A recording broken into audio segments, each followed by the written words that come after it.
Bonjour à toutes et à tous. Je suis ravi de vous retrouver pour le second épisode consacré à la série d'exercices sur le tenseur de contrainte. Comme à l'accoutumée, je vous présente d'abord l'objectif assigné à cet épisode, au cours duquel deux exercices avec résolution sont proposés. Ces exercices traitent des problèmes particuliers sur le tenseur de contrainte. À cet effet, je vous propose d'examiner les points suivants. Le premier point qu'on va traiter, c'est l'identification des composants du tenseur de contrainte à partir de la représentation schématique d'un élément de volume. Le deuxième point, il s'agit de décomposer le tenseur de contrainte en deux parties, une partie sphérique et une partie déviatorique. C'est-à-dire le tenseur de contrainte, on va le scinder en deux parts.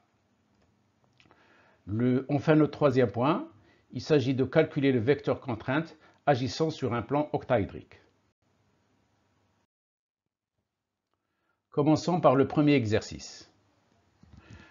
Le parallélépipède élémentaire représenté par le dessin affiché montre l'état de contrainte en un point M, relativement une base cartésienne orthonormée R, de vecteurs unitaires E1, E2, E3. Donc on va voir là.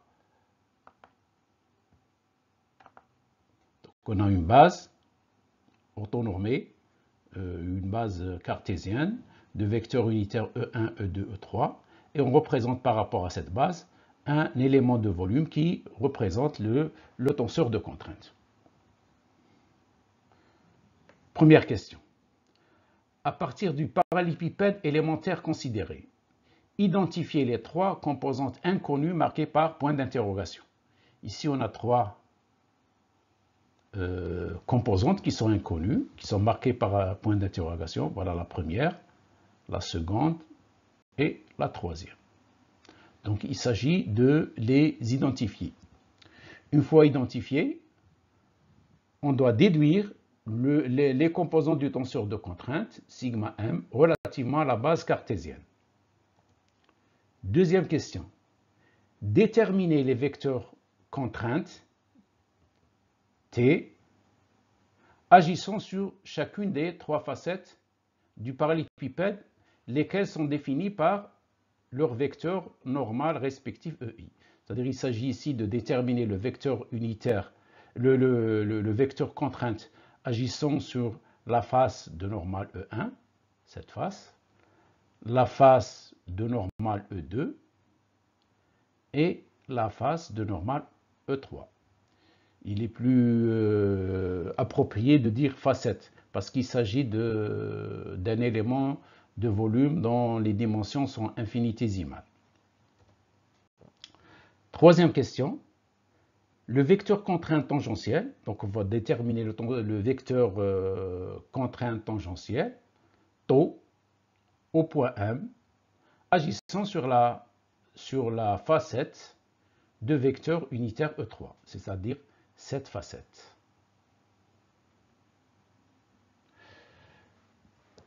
Alors, je vous recommande, une fois que vous avez pris connaissance de l'énoncé de l'exercice, de faire une pause de la vidéo, d'essayer de résoudre cet exercice, ensuite de revenir pour voir la résolution.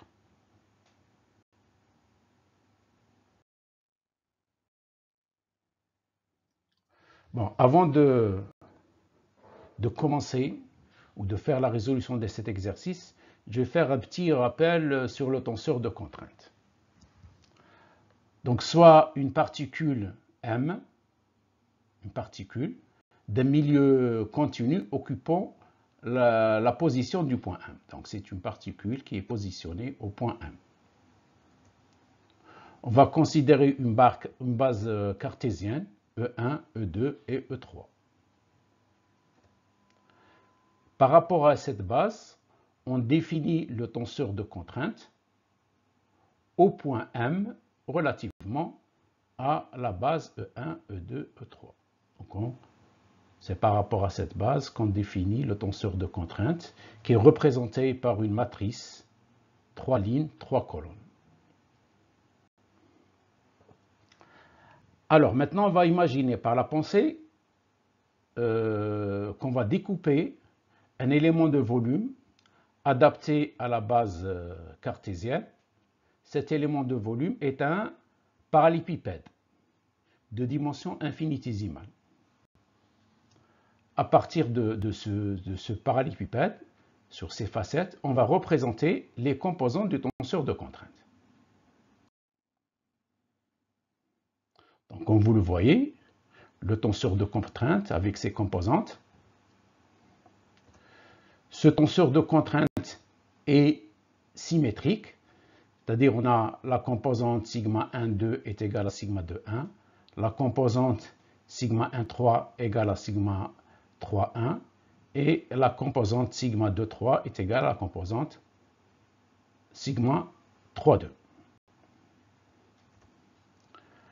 Chaque composante est définie par sigma ij, on a deux indices. L'indice i indique le vecteur normal à un plan, c'est-à-dire à chaque fois on va prendre un plan perpendiculaire à E1, ensuite un plan perpendiculaire à E2 et un plan perpendiculaire à E3, c'est-à-dire i il va prendre les valeurs de 1, 2 et 3. Et l'indice j indique l'axe de projection du vecteur agissant sur chacune des facettes.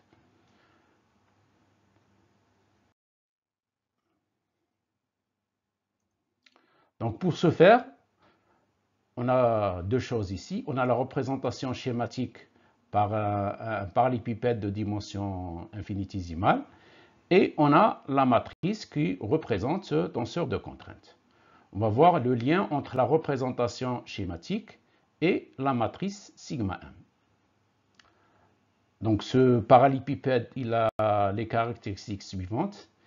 Il est orienté de telle sorte que ces trois facettes orthogonales 2 à 2 sont respectivement parallèles à E1, c'est-à-dire cette facette a pour perpendiculaire E1, cette facette a pour vecteur normal E2 et cette facette a pour vecteur normal E3.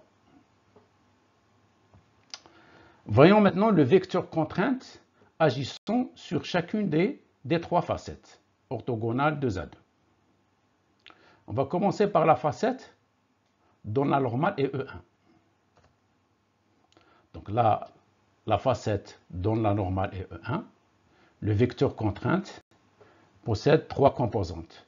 Chaque composante est une projection du vecteur contrainte sur les axes de la base. Donc on a sigma 1, 1, sa projection sur E1, sigma 1, 2 sur l'axe E2 et sigma 1, 3 sur l'axe E3. Donc concernant la matrice, donc on va prendre les composantes une par une dans l'ordre la projection sur E1, la projection sur E2 et la projection sur E3. Donc compte tenu de la symétrie du tenseur de contrainte, donc on peut dire que les composantes sur la première ligne sont les composantes du vecteur contrainte agissant sur la première coordonnée de la base, c'est-à-dire E1. Ces trois composantes sont relatives à le premier vecteur de la base. Examinons maintenant la facette dont le vecteur normal est E2. Examinons ses composantes. Donc le vecteur agissant sur cette facette a pour composante suivant E1 sigma 2, 1. Pour composante suivant E2 sigma 2, 2. Et pour composante sur l'axe E3 sigma 2, 3.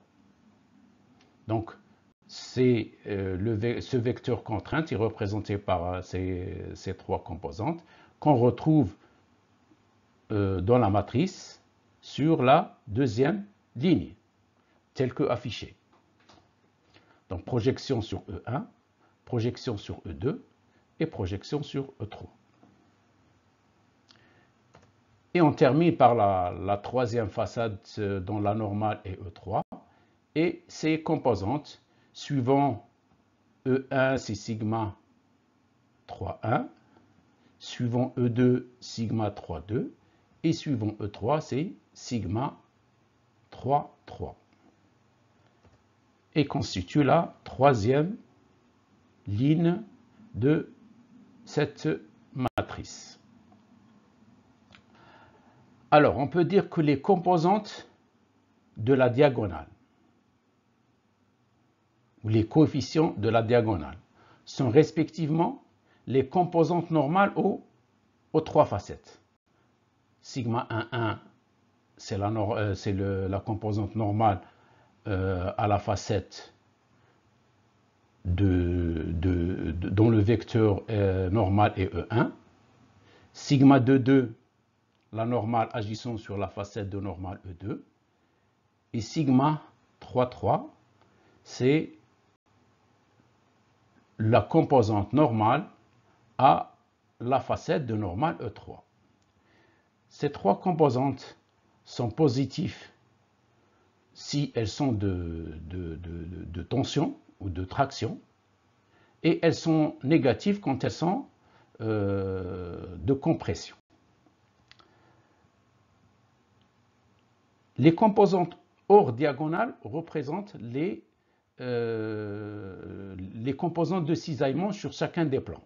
C'est-à-dire sigma 1,2 et sigma 1,3, elles représentent le cisaillement dans le plan de la facette de normale E1.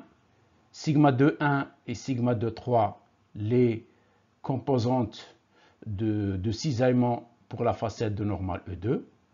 Et sigma 3,1 et sigma 3,2 sont les composantes de cisaillement ou de tangentiel sur la facette de normale E3. Alors, ces composantes sont égales 2 à 2, c'est-à-dire que chacun des couples, sigma 1,2 est égal à sigma 2,1, sigma 1,3 est égal à sigma 3,1, et sigma 2,3 est égal à sigma 3,2. Ce qui fait que cette matrice, on peut l'identifier uniquement à partir de 6 composantes compte tenu de la symétrie. On peut remarquer aussi que les composantes qui sont égales, elles sont situées dans des facettes perpendiculaires et elles vont se croiser par l'arête d'intersection entre entre les deux facettes. Par exemple, entre la facette de normale E1 et la facette de normale E2, ces deux facettes, elles ont une arête commune. Ces deux composantes, sigma 1,2 et sigma 2,1, vont se croiser sur cette facette. Si elles sont positives toutes les deux, elles vont se croiser par les flèches, l'extrémité ici des flèches. Par contre, quand elles sont négatives, elles vont se croiser par leur origine. On verra plus tard dans l'exercice comment on retrouve ces composantes.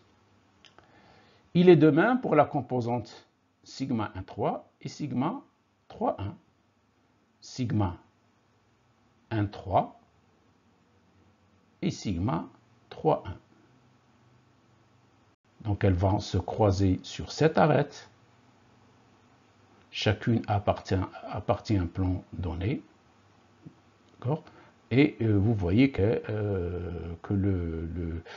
dans ce cas-là, on a représenté d'une façon générale positif.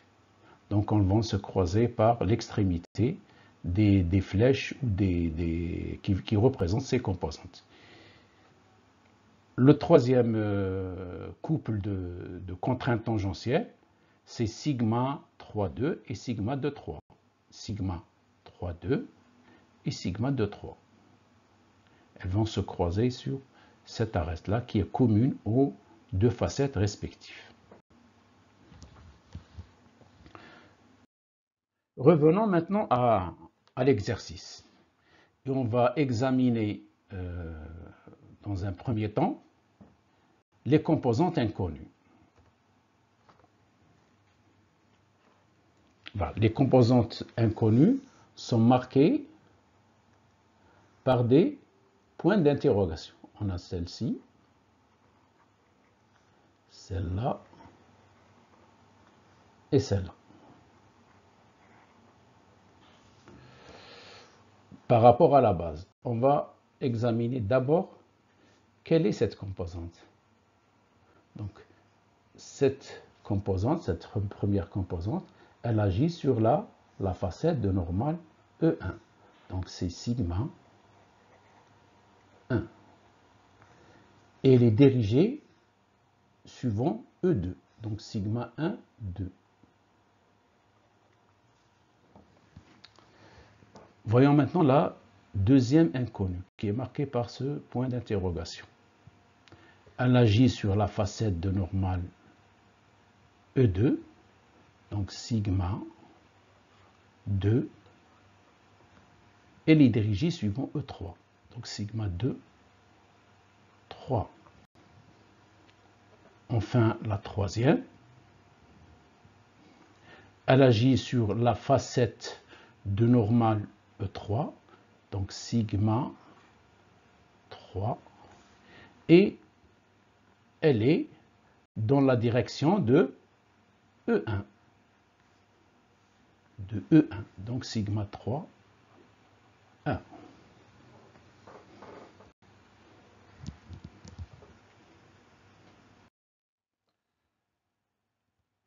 On va maintenant identifier à partir de ce parallélépipède élémentaire les composantes du tenseur de contrainte, c'est-à-dire les coefficients de cette matrice, comme affiché. Et on va commencer par la facette de normale E1. Donc la facette de normale E1, on la retrouve sur la première ligne, d'accord? C'est ça, E1. La deuxième ligne, la facette de normale E2. Donc c'est là E2. Et la troisième ligne, la facette de normale E3. Donc c'est le troisième vecteur de la base.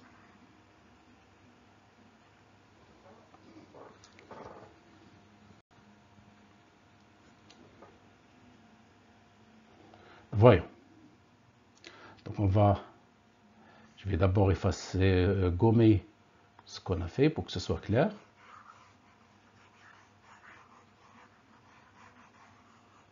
Donc on va d'abord identifier les composantes de la première ligne. Donc c'est cette facette. Je vais utiliser le pointeur laser. Voilà, première ligne. Et on commence, je vous propose de commencer par la composante toujours normale. Quelle que soit la facette, on commence par la composante normale. On va l'identifier. Je vois 90 et on voit que c'est dans le sens opposé par rapport à la normale. Donc ici, c'est une compression. Donc si elle est opposée à la normale, donc sa valeur est égale à moins 90. Le signe moins, sur le schéma, c'est le sens de la flèche. Mais le sens de la flèche, c'est le signe. Et dans la matrice, on indique le signe. Sa projection pour la première facette, la composante suivant E2, elle est marquée par point d'interrogation, donc elle est pour le moment inconnue. La troisième composante, suivant E3, elle est dans le sens opposé par E3, donc elle est négative. Donc on a terminé avec les composantes de la matrice, de la première ligne de la matrice. On passe à la deuxième ligne. Deuxième ligne, c'est-à-dire on va examiner maintenant la facette de normale E2. Et on commence par la composante normale. Donc c'est une facette de normale E2. Donc on va chercher là la composante qui est sur E2. C'est celle-là qui est normale.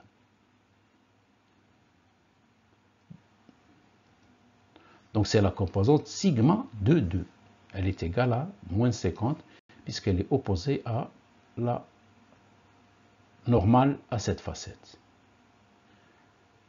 Suivant E1, on a 25. Et dans le sens positif. Donc c'est 25. Suivant E3, elle est marquée par point d'interrogation. On va l'identifier plus tard. Donc on met pour le moment point d'interrogation.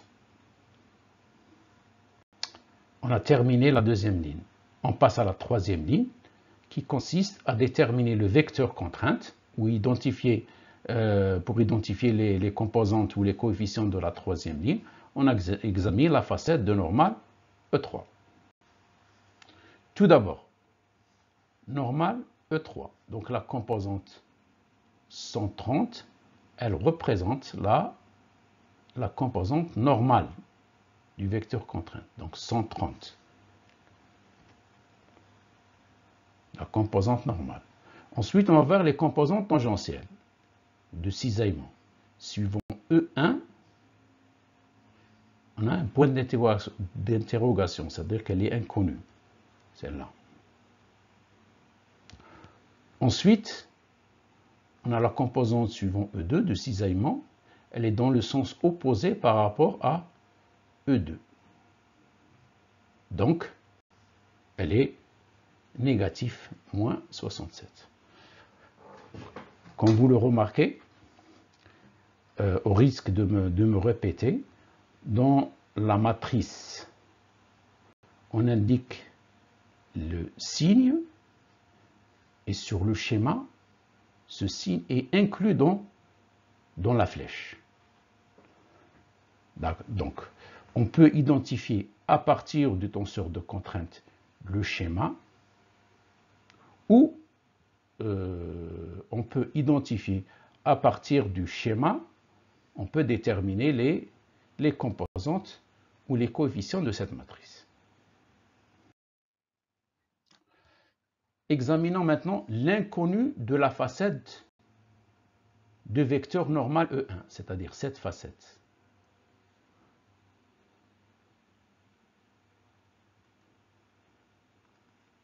Ce point d'interrogation. On voit bien cette facette, cette composante doit être égale, comme je l'ai expliqué tout à l'heure, à cette composante. Pourquoi? Parce qu'elles vont se croiser. Donc, si je connais cette composante, je vais déduire cette composante. Je vois que j'ai 25, elle est dans le sens positif. Donc, celle-ci aussi doit être égale à 25.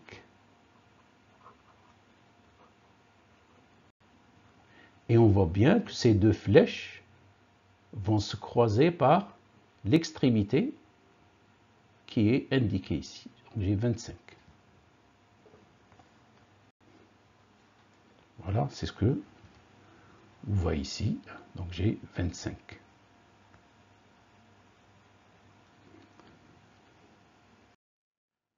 Passons maintenant à l'inconnu de la facette de vecteur normal E2, c'est-à-dire cette facette. Quelle est l'inconnue ici? C'est celle-là. Donc elle est représentée par cette flèche. Donc cette composante est égale à cette composante sur la facette de normale E3. Et on voit bien que j'ai ici 67. Donc celle-ci doit être égale premièrement à 67. Maintenant le sens. La connue c'est cette composante, et l'inconnu, c'est cette composante. Donc là, les flèches, c'est des flèches, comme celle-ci, elle va croiser cette arête par son origine. Donc celle-ci, elle fera pareil. Donc c'est le sens, elle doit être dans le sens opposé. Comme indiqué sur ce dessin. Voilà. J'ai déduit cet inconnu, on l'a déterminé. Passons maintenant à la troisième inconnue. C'est l'inconnu qui agit sur la facette de normale E3, celle-là. Donc cette composante, cette flèche, c'est la même chose que ce qu'on a ici. Qu'est-ce que vous avez? Vous avez cette valve. En plus, la connue C7, elle est dirigée dans ce sens. Donc celle-ci doit être aussi dans le... Elles vont se croiser sur l'arête commune aux deux facettes par leur origine.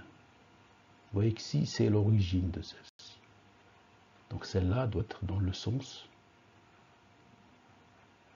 opposé par rapport à... et qui est de 15. Voyons.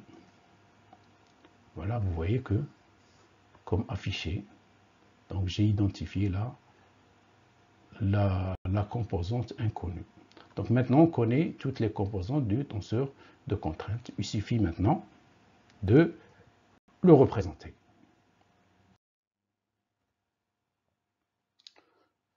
Donc au départ, on avait le schéma, le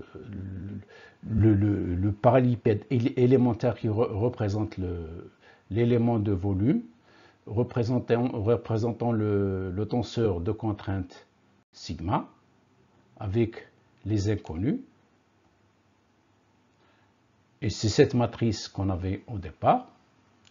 Une fois identifiée, nous avons identifié toutes les composantes et on peut passer directement au schéma de l'élément de volume avec toutes les composantes. On déduit là le tenseur de contrainte qui est représenté par cette matrice. Deuxième question. Détermination des vecteurs contraintes agissant sur chacune des trois facettes. Et on commence par la facette de normale E1, c'est-à-dire cette facette. On va déterminer le vecteur contrainte. Donc vous voyez que le vecteur contrainte, au point M, comme on le définit, le vecteur contrainte au point M agissant sur la facette de normale E1. Et on commence dans ces composantes suivant E1, E2 et E3. Donc suivant E1, c'est moins 90, suivant E2, c'est 25, et suivant E3, c'est moins 15. Pour la facette de normale E2, les composantes, le vecteur contrainte au point M agissant sur une facette de normale E2 est donné par le vecteur suivant. Donc suivant E1, 25, suivant E2, moins 50, et suivant E3, moins 67. Enfin, le vecteur contrainte agissant sur la facette, au point M, sur la facette de normale E3, il a les composantes suivantes.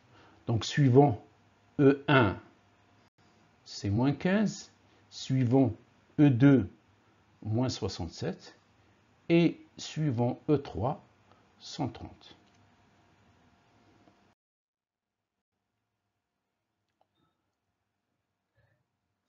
détermination du vecteur contrainte tangentiel, tau, au point M, agissant sur la facette de normale E3. La facette de normale E3, c'est celle-là. Donc un vecteur de cisaillement, contrainte tangentielle ou de cisaillement, c'est-à-dire le cisaillement, il a lieu dans le plan. Donc c'est une facette de normale E3, donc la contrainte tangentielle est dans le plan E1, E2. Donc elle a une composante suivant E1, et opposée à E1, c'est moins 15, et une composante suivant E2 qui est égale à moins 67. Donc le vecteur contrainte de cisaillement au point M agissant sur la facette de normale E3, celle-là, est égal à moins 15 E1, moins 67 E2.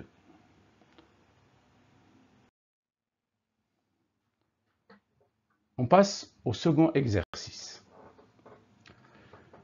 Soit le tenseur de contrainte sigma au point M, dont les composantes sont données par la matrice affichée, que vous avez. Toutes les valeurs sont en mégapascal. Première question. Décomposer le tenseur contrainte en un tenseur déviateur, sigma D, et un tenseur sphérique, sigma S. Donc on doit scinder ce tenseur en deux parties. Une partie sphérique et une partie déviatorique. Deuxième question. Calculer le second invariant J2 du tenseur déviateur de contrainte sigma D.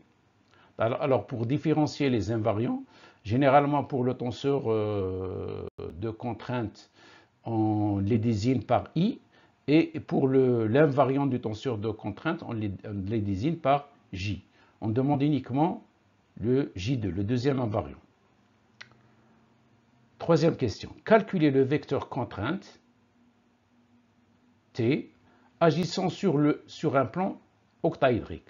On verra ce que c'est un plan octaédrique, on va l'expliquer. En déduire ces deux composantes, la composante normale et la composante tangentielle de ce vecteur.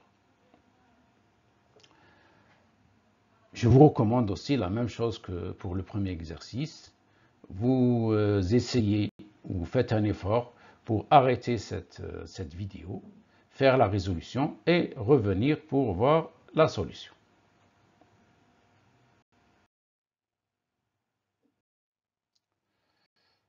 On va décomposer le tenseur de contrainte en deux parties, une partie sphérique et une partie déviatorique.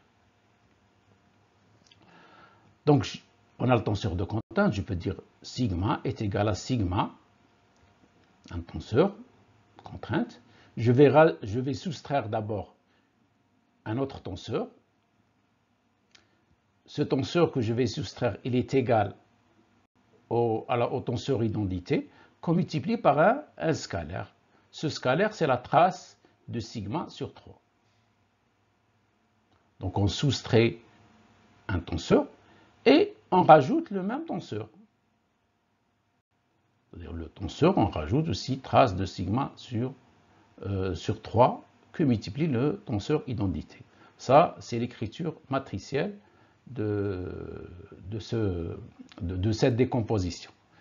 Alors, on appelle on va d'abord chercher à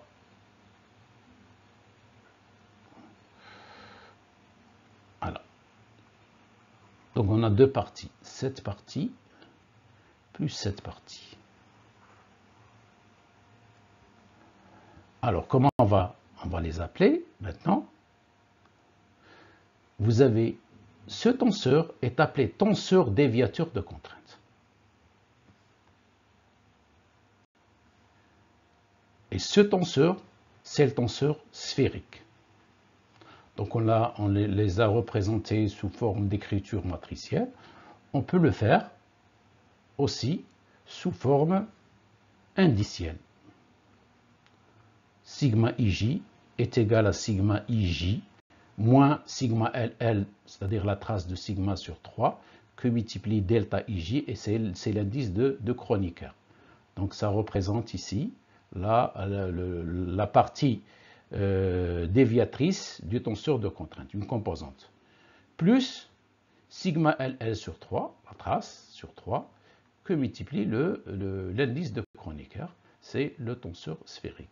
Donc on va considérer le tenseur, et ce tenseur, on va le scinder en deux. Donc nous avons notre tenseur. Pour le décomposer, il faut d'abord on détermine la trace.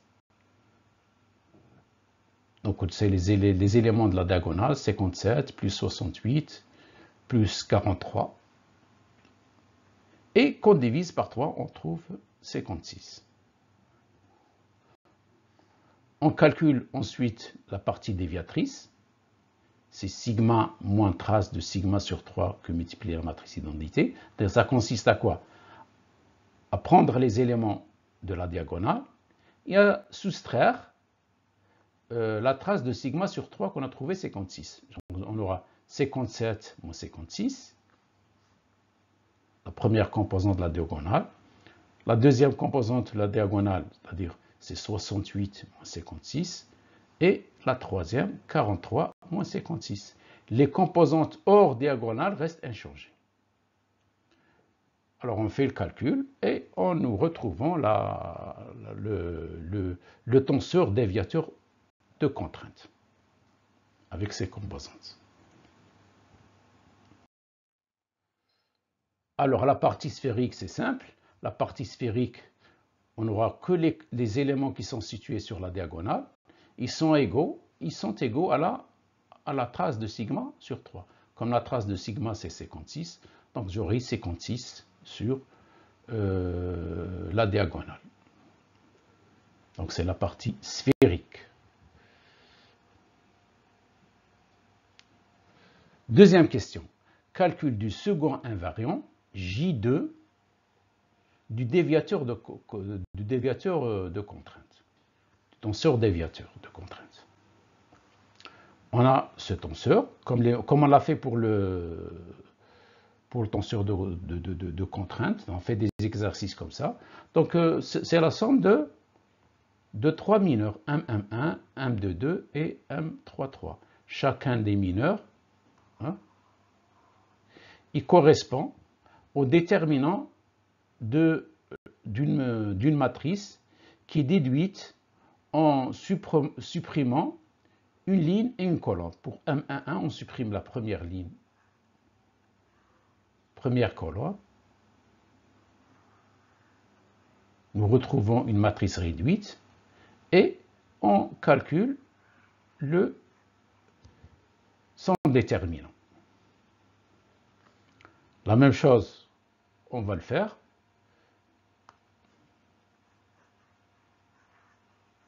pour le mineur M22. M22, 2, 2. Donc, deuxième ligne, deuxième colonne. On retrouve une matrice réduite et on calcule son déterminant. C'est celui-là. 1, 2, 2. Ça, c'est ce qu'on a trouvé tout à l'heure. Voilà.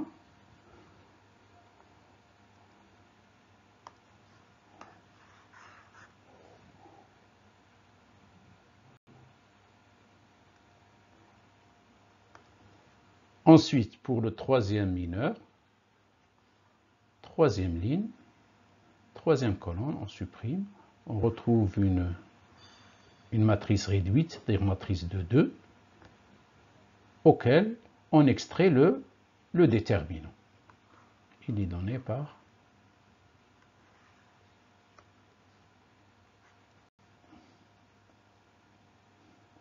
le reste, c'est du calcul. On va gommer tout ça. Vous voyez, on a déterminé Il ne reste qu'à faire le calcul. Et on trouve la valeur de J2. C'est moins 733 mégapascal au carré. Donc pourquoi on pose la question sur le deuxième invariant? Parce que en mécanique de la rupture, en fatigue, ce second invariant du déviateur de contrainte, il introduit la notion de contrainte de cisaillement. Comme on considère que le cisaillement est le premier responsable de la fatigue ou de la rupture des métaux, donc on va calculer cette valeur. Il y a beaucoup de critères qui sont basés là-dessus. Donc il vaut mieux se préparer pour calculer ce second invariant du déviateur de contrainte. Troisième question. Calcul du vecteur contrainte T agissant sur un plan octaédrique et déduction de ces deux composantes normales, sigma n et tangentielle tau. On va d'abord voir l'étymologie du mot octaèdre, qui provient du grec. Il est composé de deux mots, le mot octaèdre. Il est composé de octo, qui signifie 8, et édra, qui signifie face. Donc, il s'agit d'un polyèdre à 8 faces. Vous avez ici le dessin en perspective de l'octaèdre. Donc, il est limité par 8 faces, 4 faces dans sa partie supérieure et 4 faces dans sa partie inférieure. On a représenté ici une face. On appelle direction octaédrique la direction pour laquelle la normale forme des angles égaux avec la base référentielle. C'est-à-dire, vous avez ici un plan octaédrique, un parmi les 8. Ce plan est limité par 3 arêtes, lesquelles forment un triangle équilatéral. Par conséquent, la normale à ce plan est portée par la trisectrice issue de l'origine de cette base. On va appeler cette normale, on va l'appeler, pardon, je reviens au dessin, N oct, c'est-à-dire la normale, à la facette octaédrique. Étant donné que c'est une trisectrice, elle forme le même angle avec les axes de la base, c'est-à-dire l'axe X, alpha, avec l'axe Y, l'angle alpha, et avec l'axe des Z, l'angle alpha. On sait que les coordonnées d'un vecteur normal sont les cosinus directeurs que forme cette normale avec les axes de la base. Comme les angles sont égaux, vous avez les coordonnées aussi sont égales. Et elles sont égales à 1 sur racine de 3. 1, 1, 1.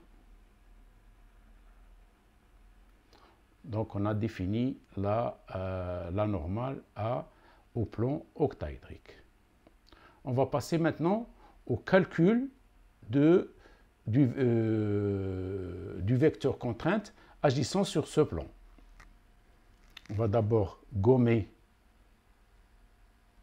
ce qu'on vient de faire avant de passer à la suite.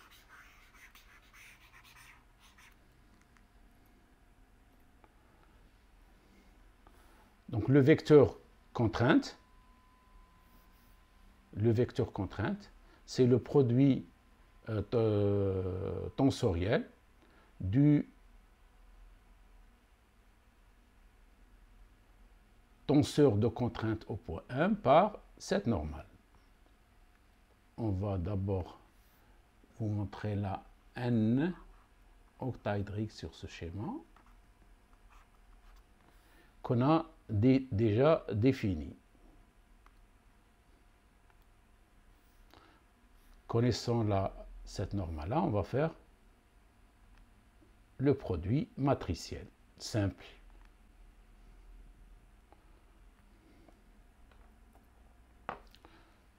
Donc vous avez ce produit matriciel et on détermine les coordonnées du vecteur contrainte qui est égal à 1 sur racine de 3, 33, 68 et 69. Maintenant, on va projeter ce vecteur sur le vecteur normal à la facette pour déterminer la contrainte, la composante normale. Ensuite, on déduit la composante tangentielle par la diapositive suivante. Donc, pour déterminer la composante normale, il suffit de projeter ce vecteur contrainte qui agit sur le plan octaédrique de normale n octaédrique. Donc, on fait le produit scalaire de t par n octaédrique et on obtient la composante normale et qui va nous donner un scalaire. Connaissant cette normale et le vecteur contrainte, on peut déduire la norme de la composante tangentielle en utilisant le théorème de Pythagore.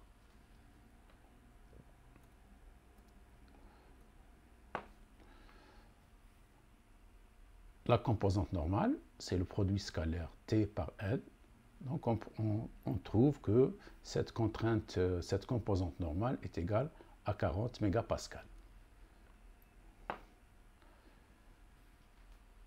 De ce triangle rectangle, en appliquant le théorème de Pythagore, puisqu'on connaît la contrainte normale, le vecteur contrainte t, qui constitue l'hypoténuse de ce triangle, et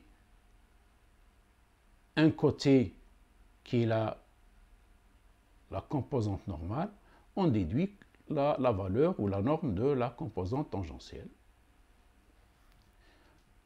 Cette norme de la composante tangentielle, c'est la racine carrée de la norme du vecteur contrainte au carré, moins la composante normale au carré. La composante normale au carré, on l'a calculée. Le vecteur contrainte, on connaît ses coordonnées. Donc, il suffit maintenant de déterminer sa norme. Sa norme est égale à la racine carrée de la somme de ses composantes élevées au carré. C'est 44,99 mégapascales. Et nous retrouvons le module de la contrainte tangentielle ou la contrainte de cisaillement qui est égale à 20,59 mégapascales. Cette composante de cisaillement est appelée aussi scission octaédrique. Nous arrivons au terme de cette séance vidéo. J'espère qu'elle vous sera utile et instructive.